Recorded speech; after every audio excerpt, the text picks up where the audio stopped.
In October of 1628, a brand new ship left the harbor at Texel in the Netherlands. She was called the Batavia, and she was the crown jewel of the Dutch East India Company, the wealthiest corporation on the face of the earth. On board were 341 souls. Soldiers, merchants, women, children, and enough silver and jewels to buy a small kingdom. Her destination sat thousands of miles to the southeast. Across the English Channel, past the western coast of Africa, around the Cape of Good Hope, and then east across the vast Indian Ocean toward the Dutch trading capital of Batavia, modern-day Jakarta, Indonesia.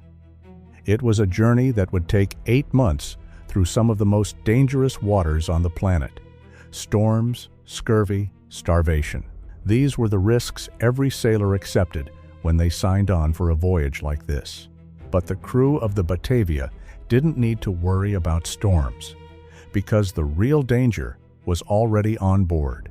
Before the ship had even cleared European waters, 2 men were quietly making plans to steal the entire vessel, murder anyone who resisted, and disappear into the open ocean as pirates. And when those plans fell apart in the worst possible way, what followed became one of the most horrifying episodes in maritime history. Before we go any further, I need to stop for a second, because what I've been showing you in these videos only scratches the surface. And I realized at some point that the full picture, the actual pirate code, word for word, the real punishment records, the exact treasure division shares, the ports that secretly funded them, it doesn't fit in a video. I put it all into one document, the Black Flag Codex. It's linked below, and the QR code is on your screen. Now, let's keep going. Over the course of 3.5 months, a tiny coral island off the coast of Australia became a killing field. Men, women, and children were drowned, strangled, hacked apart, and bludgeoned to death. Not by enemy soldiers, not by rival pirates, by the very people who were supposed to protect them. This is the story of the Batavia Mutiny. And what makes it the most disturbing mutiny in pirate history isn't just the body count, it's how it happened. How ordinary men were turned into killers. How a single manipulator convinced dozens of people to commit mass murder on a barren strip of coral in the middle of nowhere.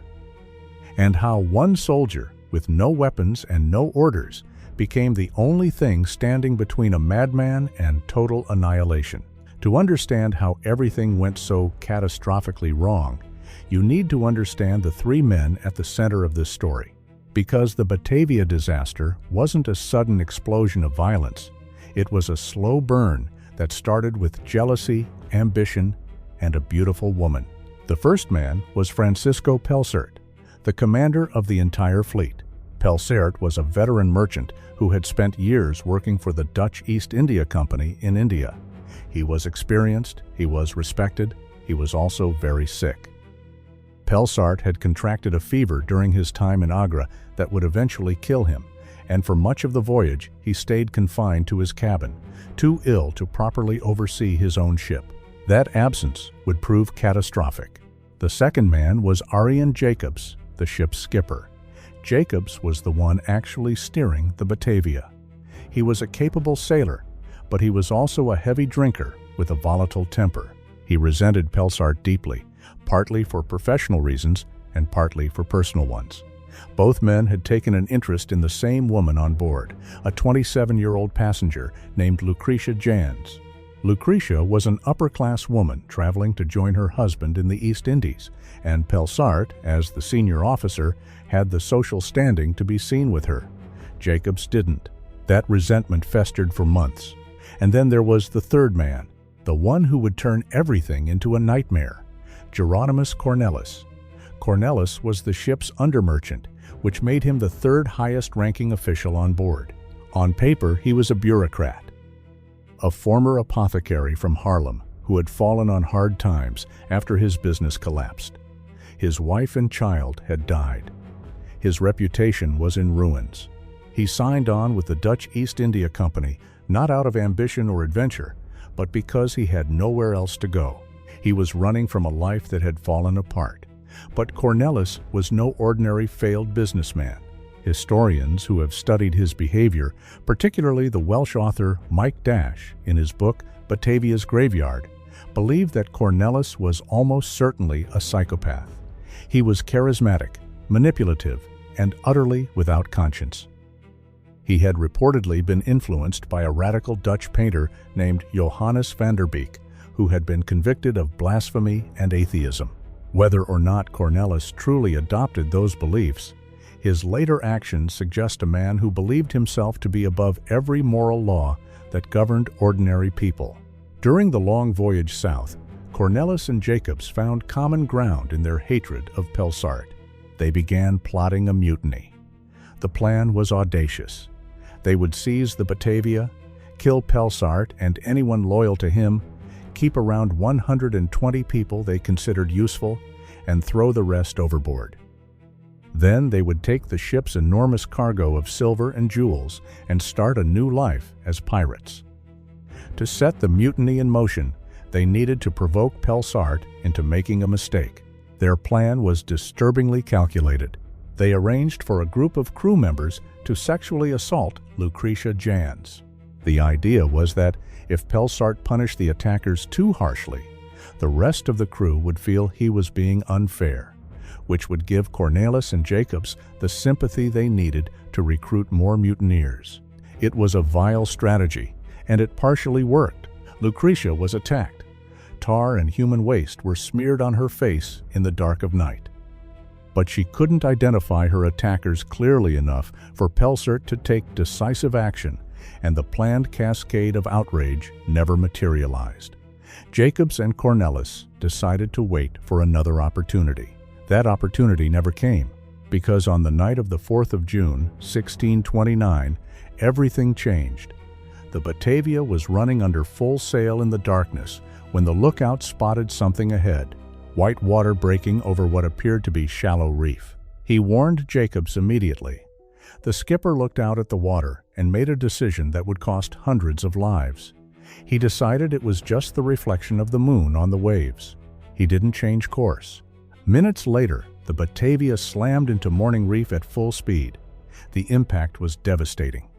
The ship drove onto the coral so hard that the hull cracked open. Water poured in. In the chaos and darkness, 341 people scrambled for survival as the vessel began to break apart around them. Some managed to climb onto pieces of wreckage. Others jumped into the churning black water and tried to swim for the small islands they could barely see in the distance. About 40 people drowned that night, pulled under by the currents or crushed by the disintegrating hull. The remaining 300 or so survivors were ferried by longboat and makeshift raft to a tiny spit of coral called Beacon Island. And that's when the real horror began. Picture the scene. 300 terrified, soaking wet people crammed onto a flat coral island barely a few hundred meters across. There were no trees, no shelter, and not a single drop of fresh water anywhere. The nearest coastline, the western shore of Australia, was 65 kilometers away, and it was a barren, unknown wilderness. They had some supplies salvaged from the wreck, but nowhere near enough to sustain that many people for more than a few days. Pelsart knew there was only one chance. He had to sail for help. He loaded 48 people into the ship's longboat, including Jacobs and the senior officers, and set out to reach Batavia, the Dutch trading capital in what is now Jakarta. The journey was nearly 3,000 kilometers across open ocean in a boat that was never designed for that kind of voyage. It would take 33 days. Every single person in that longboat survived, which in itself is remarkable.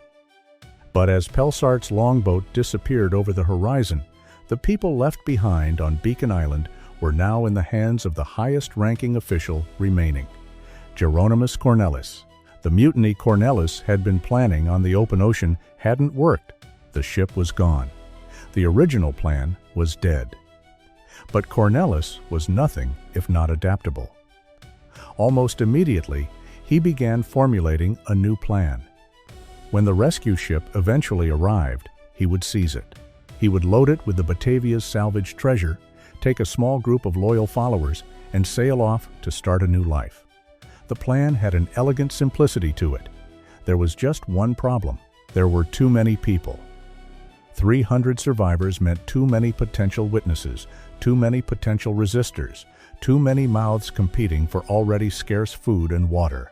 For Cornelis's plan to work, he needed to reduce the population to about 45 loyal men. Everyone else had to go. And so, the killing began. Cornelis started carefully. His first move was to consolidate power. He confiscated every weapon on the island and took personal control of all food and water supplies. Anyone who wanted to eat had to come to him. Then he formed a council of men loyal to him, replacing the legitimate authorities. When 2 men were caught stealing wine, Cornelis sentenced them to death. The existing counselors objected. Cornelis dismissed them all and replaced them with his own people. Next, he began eliminating potential threats without getting his own hands dirty. He sent a group of about 20 soldiers under a man named Weeb Hayes to a distant island called West Wallaby, roughly 9 kilometers away on the horizon. The stated reason was to search for fresh water. The real reason was that Cornelis was certain they would die there. The islands of the Houtman-Abrolhos were barren, waterless coral outcrops. Cornelis confiscated the soldiers' weapons before they left, and fully expected never to hear from them again. With the only organized military force removed, Cornelis tightened his grip. He sent other groups to nearby islands on similar pretexts, loaded into leaky boats or pushed out on flimsy rafts. Many of them drowned.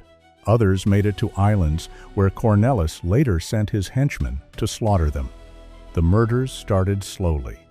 At first, Cornelis had his men kill people quietly, a sick person who wouldn't be missed, a troublemaker silenced in the night.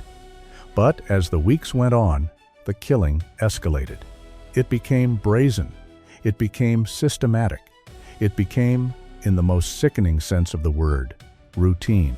What made the Batavia murders so deeply disturbing wasn't just the scale, it was the method. Cornelis himself almost never committed the killings directly. Instead, he manipulated others into doing it for him. He would accuse a victim of some fabricated crime, theft, conspiracy, disloyalty, and then order one of his followers to carry out the sentence. Murder became a rite of passage. If you wanted to be part of Cornelis's inner circle, if you wanted guaranteed food and water and survival, you had to prove your loyalty by killing someone. The choice for many of these men was simple and terrible. Kill or be killed. The methods were savage. Victims were drowned. They were strangled. They were hacked apart with swords and axes. They were bludgeoned with clubs and rocks. In some cases, entire families were massacred together. The minister on board, a man called Bastiennes, watched helplessly as Cornelis's men murdered his wife and 5 of his 6 children. They spared only his eldest daughter, a young woman they considered attractive enough to keep alive. That was the other dimension of the horror. Of the roughly 20 women who survived the shipwreck, Cornelis and his men murdered those they considered too old or too pregnant to be of interest to them. 7 of the younger women were kept as sex slaves, distributed among the most loyal mutineers. Cornelis reserved the most prominent prize for himself. Lucretia Jans, the same woman whose assault had been used as a weapon months earlier on the open ocean, was now claimed by the under-merchant as his personal property. Cornelis never personally killed anyone. He tried once to poison a baby and failed. Every other death was ordered, orchestrated, delegated. He operated like a cult leader more than a military commander, convincing his followers that everything they did was justified, that God himself approved of their actions. Stop for a second. What you just heard about the Pirate Code is the part that rewrites everything you thought you knew. But it only lands when you see the actual shares, the exact fractions written into the Articles of Agreement, the punishments, the port records, the names of the men who funded them from government offices. It's all in the Black Flag Codex, linked in the description. 5 seconds, grab it now, because what comes next builds directly on it. Link is below. QR code is on your screen.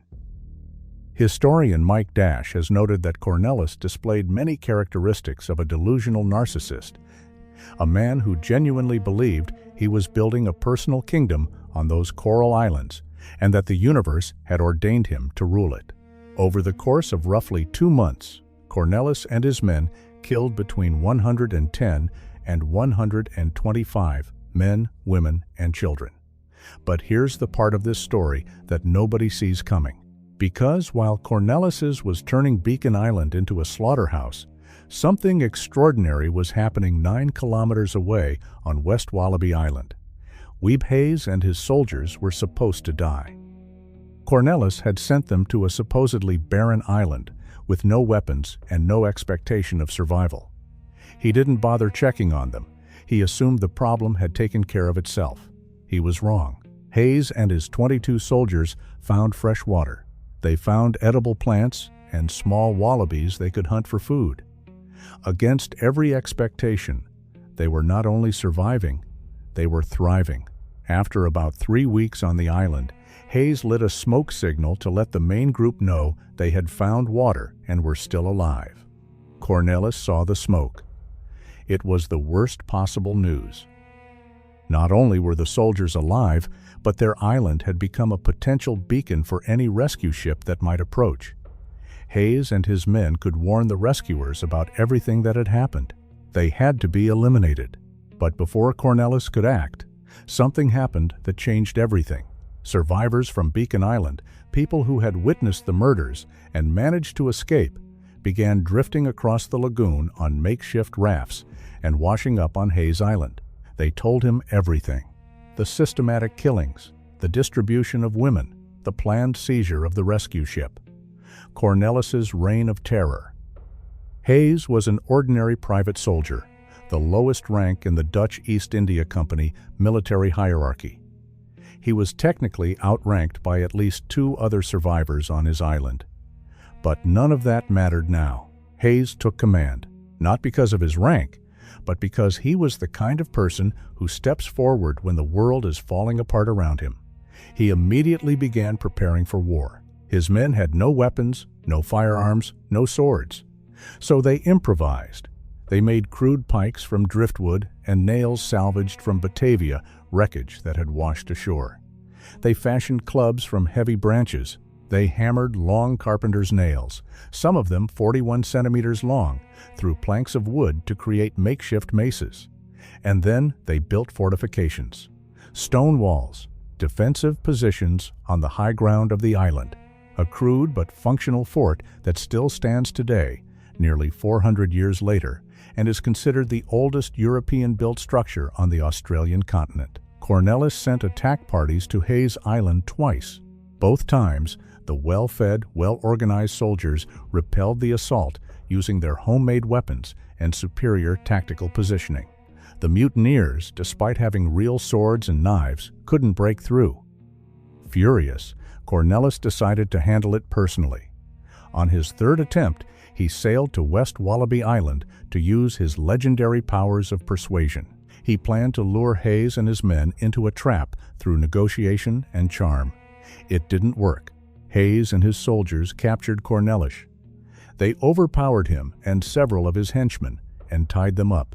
For the first time since the shipwreck, the man who had ordered the deaths of over 100 people was no longer in control. But the remaining mutineers on Beacon Island didn't give up. They organized a 4th and final assault on Hayes' position.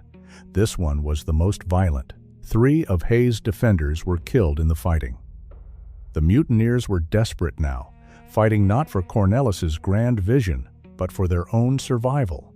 They knew that if a rescue ship arrived and heard the truth, they were dead men. And that's exactly what happened next. On the 17th of September, 1629, more than 3 months after the shipwreck, a sail appeared on the horizon. The rescue ship Sardam, commanded by Captain Jacob Jacobs and carrying Francisco Pelsart himself, had finally arrived. Pelsart had made it to Batavia, reported the disaster, and been given command of the Sardam to return and rescue the survivors. The voyage back had taken weeks, and they had spent additional time searching the scattered islands of the Abrolhos chain. What happened next was a race. The mutineers on Beacon Island launched their boats toward the Sardam, desperate to reach it first and either take it by force or spin their version of events. At the same time, Hayes and his soldiers scrambled their own makeshift craft and paddled furiously toward the approaching ship.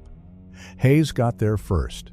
When he reached the Sardom, Hayes immediately told Pelsart everything. The murders, the organized massacres, the enslavement of women. Cornelis's plan to seize the rescue ship, Pelsart, who had left behind a group of scared but alive castaways 3 months earlier, now learned that over 100 of them had been systematically slaughtered. The mutineers' boats arrived shortly after. Pelsart had them intercepted and the men taken prisoner. When he threatened to sink their boats, the remaining mutineers on the islands surrendered. What followed was one of the most brutal trials in Dutch colonial history. Pelsart formed a council and began interrogating the prisoners. Under Dutch law in the 17th century, torture was permitted to obtain confessions, and it was used extensively. The mutineers were subjected to methods that would be considered war crimes by modern standards, all in the pursuit of full confessions and a complete accounting of every murder committed during those 3 months. The confessions were devastating.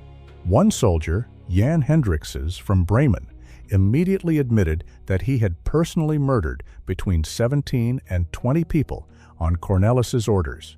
Others followed. The full scope of the atrocity became clear. At least 125 men, women, and children had been deliberately killed. Dozens more had died from drowning, starvation, and exposure as a direct result of Cornelis's actions. Cornelis himself was defiant. He initially confessed under torture, then recanted, claiming he had been coerced. It didn't matter. The evidence was overwhelming. Witnesses signed loyalty oaths from the mutineers, physical evidence of mass graves on Beacon Island. In the 1960s and again in the 2010s, archaeologists would discover those graves, skulls shattered by blunt force trauma, bodies thrown into shallow pits, the physical record of Cornelis's reign of terror, preserved in the coral for nearly 4 centuries. The sentences were carried out on Seals Island, which would later be renamed Traitors Island, on the 2nd of October, 1629. 7 mutineers were condemned to death. Each had their right hand amputated before being hanged. Cornelis, as the leader and architect of the entire massacre, received a special punishment. Both of his hands were cut off, possibly with a hammer and chisel, before he was led to the gallows.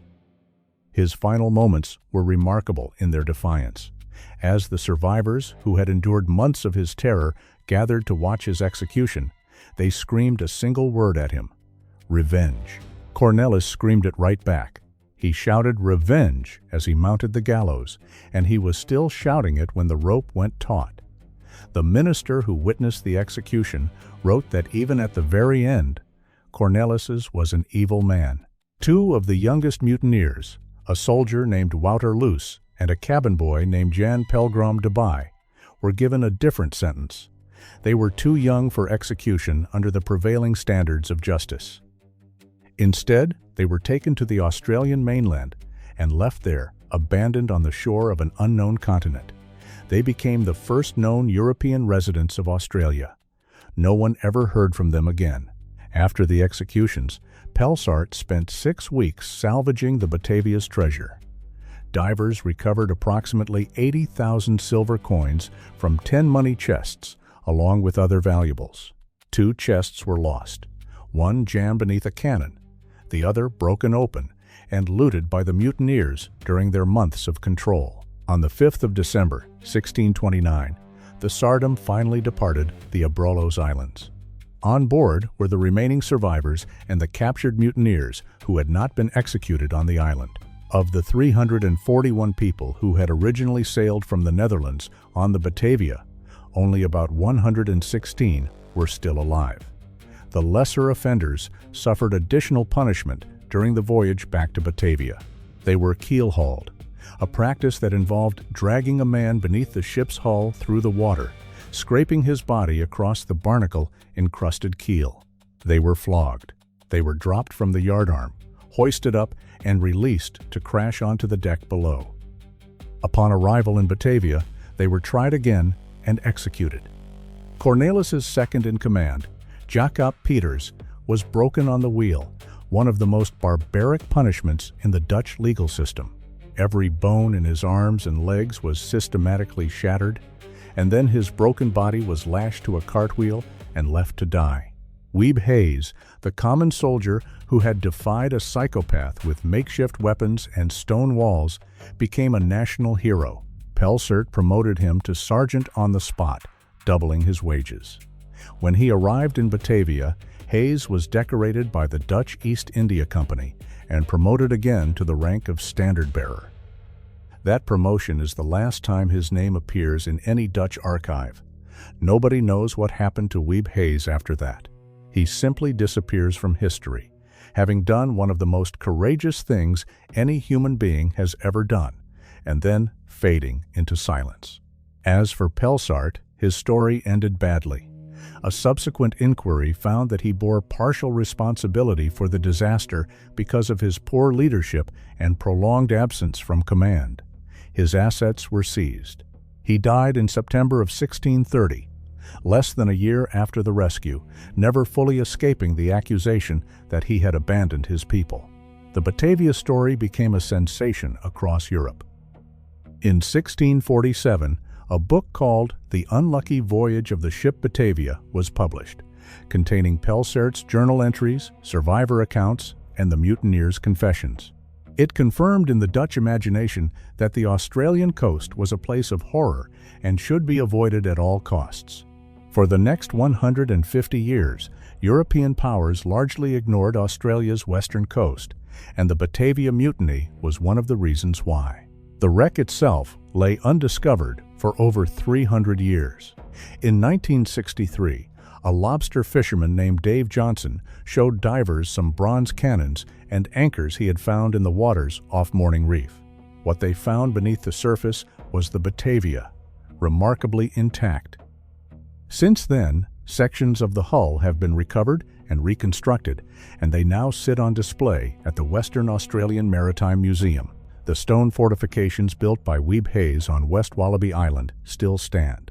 They are the oldest European-built structures on the Australian continent. And the graves are still there too. Archaeologists have continued to uncover mass burial sites on Beacon Island.